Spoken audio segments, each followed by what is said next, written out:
அனைவருக்கும் அன்பு மிகுந்த வணக்கம். செல்வராமாயணம் என்னும் இலக்கண பாடல்களும் இலக்கிய சுவையும் கொண்ட புதிய ராமாயண காவியத்தை புனைய வைத்த என் இறைவன் ராமனை நன்றியுடன் வணங்கி மகிழ்கிறேன். செல்வராமாயணம் பருவம் 3 அயோத்தி பருவம், காலம் 8 பரதன் காலம். வாழ்வின் நிலையாமை பாடத்தை தயரத மன்னனின் எரிந்து சாம்பலான உடல் விளக்குதல். பாடல் எண் 992. வாழ்விருதி பார்த்தோர்கண் வங்க நீரும் விளைந்ததுவே, தாழ்வில்லா வாழ்வடைந்தும் தரணியிலே விழுந்து விடின், ஏழ்மை இந்த வாழ்வன்றே இதயமெல்லாம் தெளிந்தனவே, பாழ் செய்யும் நிலையாமை பாடம் அங்கே வளர்ந்ததுவே. இதுவே 992வது பாடல். இந்த பாடலுக்கான விளக்கத்தை காண்போம். வாழ்விருதி பார்த்தோர்கண் வங்க நீரும் விளைந்ததுவே என்ற முதல் வரிக்கான விளக்கம், தயரத மன்னனுடைய வாழ்விருதி என்கிற அந்த இறுதி நிலையை, அவனுடைய உடலானது எரிந்து சாம்பலான அந்த இறுதி நிலையை பார்த்த அனைவருடைய உள்ளத்திலும் பெரும் சோகம் எழுந்தது. அவ்வாறு எழுந்த சோகத்தினால், துன்பத்தினால் அவர்களுடைய கண்கள் யாவிலும் கண்ணீரானது வங்க கடல் அளவுக்கு விளைந்தது. தாழ்வில்லா வாழ்வடைந்தும் தரணியிலே விழுந்து விடின்.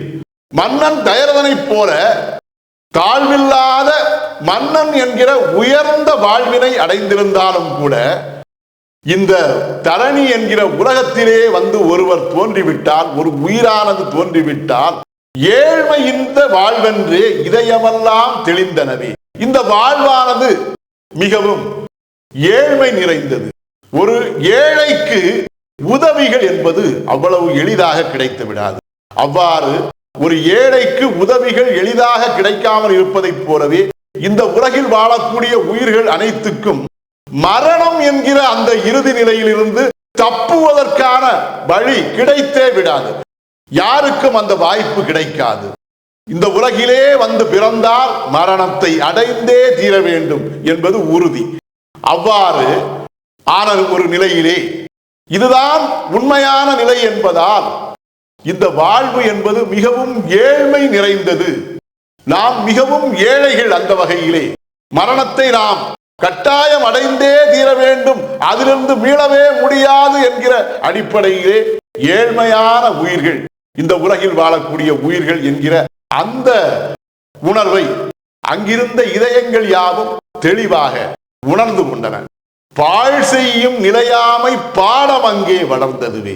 அவ்வாறு உணர்ந்து கொண்ட அந்த உள்ளங்கள் யாவற்றிலும் நிலையாமை என்கிற உயிரை பாழ் செய்து அழிக்கக்கூடிய அந்த பாடமானது அங்கே அந்த உள்ளங்கள் யாவற்றிலும் வளர்ந்து அந்த பாடம் அவர்களுக்கு தெளிவாக புரிந்தது.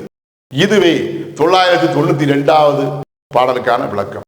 செல்வராமாயணத்தின் 993வது பாடல் மற்றும் அதன் விளக்கம் ஆகியவற்றை அடுத்த பகுதியில் காண்போம். இறையருளால் அடியேன் இயற்றிய நல்லதோர் இலக்கியத்தையே செல்வராமாயண காவியமாக உங்கள் முன் தொடர்ந்து வழங்கி வருகிறேன். உங்கள் அன்பையும் ஆதரவையும் தொடர்ந்து தந்து இந்த புதிய ராமாயண காவியத்தை அனைவரிடத்திலும் கொண்டு சேர்க்குமாறு உங்களை அன்போடு கேட்டுக்கொள்கிறேன். அனைவருக்கும் நன்றி, வணக்கம்.